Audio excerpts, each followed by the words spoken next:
Oke,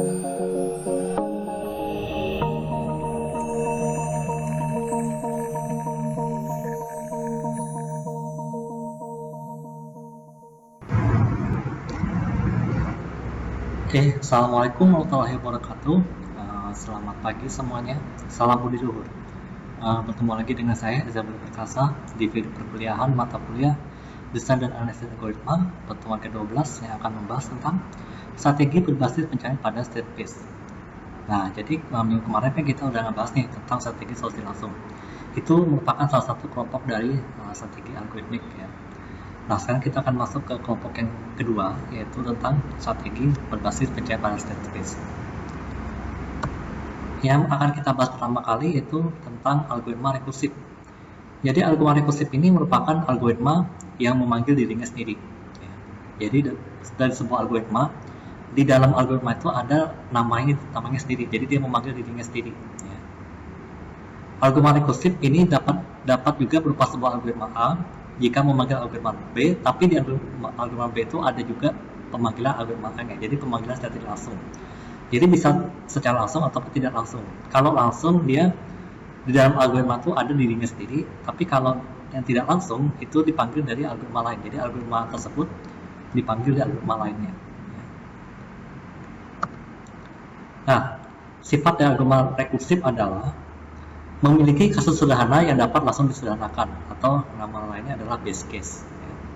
Kemudian terdapat penguraian kasus yang kompleks menjadi kasus yang identik dengan ukuran yang lebih kecil, atau namanya ini adalah recursive case. Maksudnya adalah yang diulang-ulang, diulang-ulang sampai ketemu base case-nya. Nah, dengan menerapkan sifat kedua tersebut secara berulang-ulang, maka recursive case tersebut akan mendekati dan sampai pada base case. Jadi tetap berhingga ya, walaupun ini secara berulang. Ingat saya lagi, algoritma tidak boleh tidak berhingga ya, harus berhingga walaupun ini sebenarnya rekursif ya. Nah, formatnya seperti ini biasanya ada if else nya, nggak jauh dari if else ya. Jadi if kondisi saat ini adalah base case, then pecahkan permasalahannya ya. Else kalau tidak, maka definisikan ulang masalah tersebut menggunakan recursive case nya ya. Diulang terus sampai ketemu base case nya. Jadi tidak perlu pakai perulangan for atau perulangan while atau perulangan do while ya, atau untuk perulangan lainnya. Jadi cukup diulang dari algoritmanya ya, secara algoritma, bukan secara blok perulangan. Nah, di format umum tadi bagian if-nya itu berisi base case ya, sedangkan bagian else-nya itu berisi recursive case-nya ya. Nah, agar rekursi itu bisa berhenti ya, agar algoritma tersebut berhingga, input pada recursive case itu harus mendekati base case di setiap pemanggilan fungsi rekursifnya ya. Jadi tidak boleh tidak ada base case-nya, dua-duanya mutlak harus ada.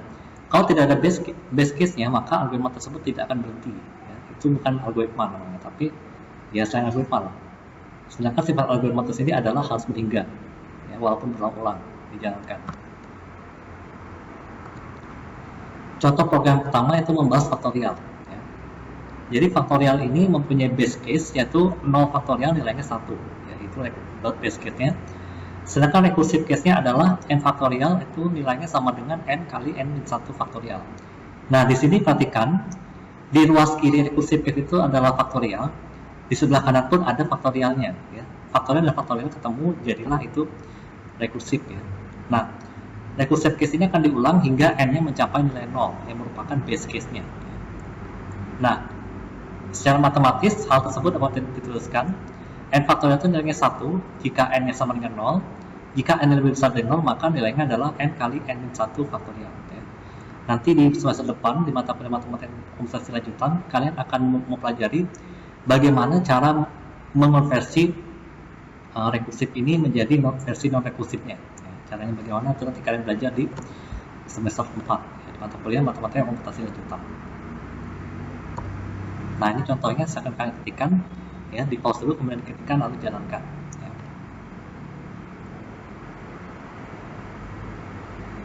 Nah, jadi diperhatikan ya, ini nama fungsinya adalah faktorial ya. Faktorial, kemudian di definisi fungsinya itu ada lagi faktorial ya, dimana definisinya adalah faktorial itu sendiri ya. Jadi diulang terus sampai ketemu n-nya sama dengan 0 ya. Itu caranya. Jadi recursive case itu akan dijalankan terus sampai ketemu base case. Jadi tetap berhingga. Kemudian contoh kedua adalah program untuk menentukan bilangan Fibonacci. Fibonacci ini juga merupakan recursive ya.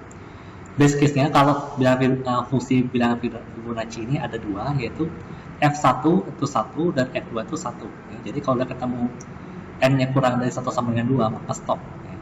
Kemudian recursive case-nya adalah Fn sama dengan Fn-1 plus Fn-2 ya. Jadi Fn-1 tambah Fn-2 ya.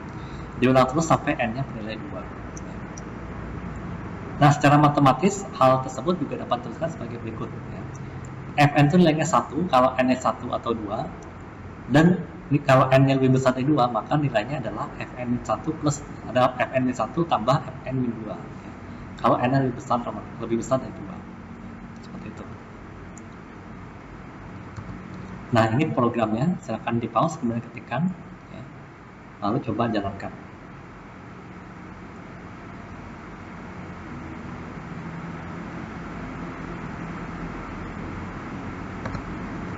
Nah, contoh yang ketiga adalah fungsi Ackermann. Nah, fungsi Ackermann ini bisa dikatakan sebagai fungsi rekursif yang ganda. Kenapa dikatakan ganda? Karena di fungsi ini ada dua parameter, yaitu katakanlah misalnya M dan N. Ya. Di mana M dan N ini masing-masing diselesaikan dengan rekursif. Ya. Jadi ada dua. Base case-nya ada dua dan rekursif case juga ada dua. Ya. Jadi ini merupakan salah satu contoh dari yang rekursif case-nya ada dua. Rekursifnya ada dua jenis ya. Base case-nya dua, recursive case-nya juga dua. Ya, jadi ada dua base case dan dua recursive case. Ya. Itu. Nah, contohnya seperti ini. Silakan kalian coba di pause kemudian jalankan bagaimana hasilnya.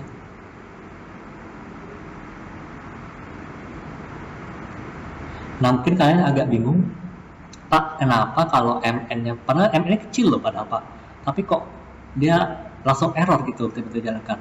Itu bukan error dari codingannya, tapi itu merupakan error karena stack memori, kebutuhan memorinya sudah full ya, memorinya sudah full, makanya dia tidak bisa menjalankan walaupun M dan N-nya kecil ya. Saya sudah nyoba kemarin ya, dengan M dan N-nya kecil sekalipun ya, dia bisa jadi dia tidak bisa memprosesnya karena alasannya adalah memori penuh ya. Terus cara mau mengatasi memori penuh itu bagaimana? Saya mau menemukan hasilnya saja deh, biarpun lama nunggunya, mau sampai sehari semalam juga nggak apa-apa lah. Caranya adalah dengan mengubah tipe keluarannya, tipe outputnya, yang semula in menjadi big integer. Begitupun M dan N-nya. Ya. M dan N ini boleh berubah jadi big integer atau tetap in, tapi big integer tidak akan saya bahas karena big integer itu dia memuat bilangan yang ketelitiannya sampai tidak terhingga, tidak terbatas. Yang membatasinya hanya data dari memori komputer saja. Kalau ini dia tetap terbatas karena ini batasnya adalah, sudah saya bilang di awal sebelum UTS, yaitu hanya 32 bit. Lebih dari 32 bit maka dia akan overflow. Ya. Nah, kalau tidak mau overflow, walaupun bilangannya besar apapun, pakainya namanya big integer. Ya.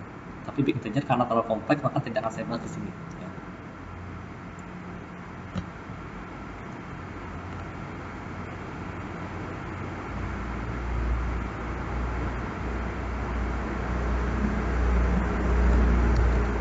Nah, algoritma kedua yang masih masuk dalam algoritma kelompok ini adalah algoritma backtracking. Jadi algoritma backtracking ini merupakan algoritma yang berbasis DFS. DFS ini maksudnya adalah depth first search. Ya. Jadi kalau kalian kuliah kecerdasan tiruan pasti kalian tahu yang namanya depth first search ya. Untuk mencari solusi persoalan secara lebih mampus. Ya. Dia tidak perlu memeriksa semua kemungkinan solusi yang ada. Nah, yang perlu dipertimbangkan cukup pencarian mengarah ke solusi saja, jadi tidak perlu solusi yang lainnya. Tidak perlu pencarian lainnya, cukup pencarian kira-kira dekat ke solusi saja. Nah, algoritma ini banyak diterapkan dalam permainan komputer ya, atau game, dan masalah lainnya pada bidang AI. Yang penting AI itu kecerdasan tiruannya ya, atau kecerdasan buatannya. Yang penting ada AI-nya.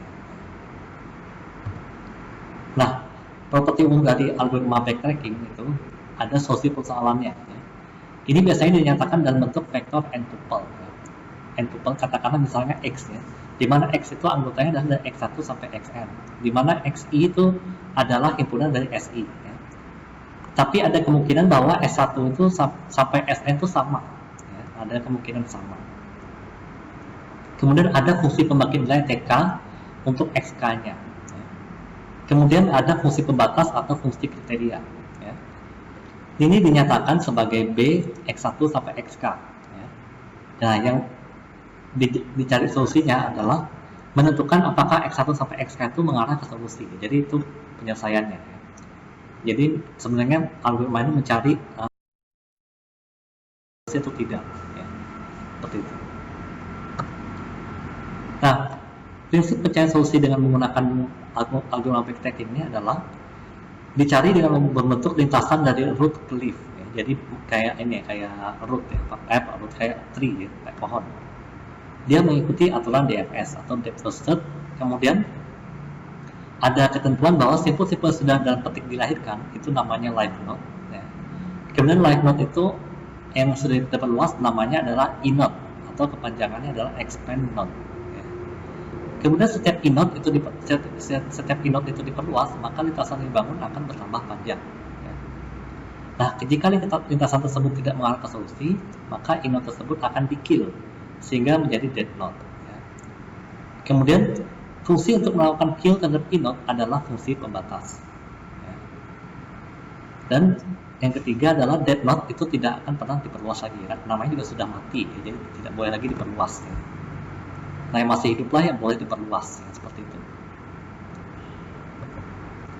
Nah, jika pembentukan lintasan berakhir dengan dead node, maka proses pencarian itu diteruskan dengan membangkitkan simpul anak yang lainnya. Jadi, kalau masih ada anak lainnya, maka diteruskan. Tapi kalau nggak ada lagi anak, maka buntu, ya, karena tuh dead node tidak boleh lagi diperluas. Ya.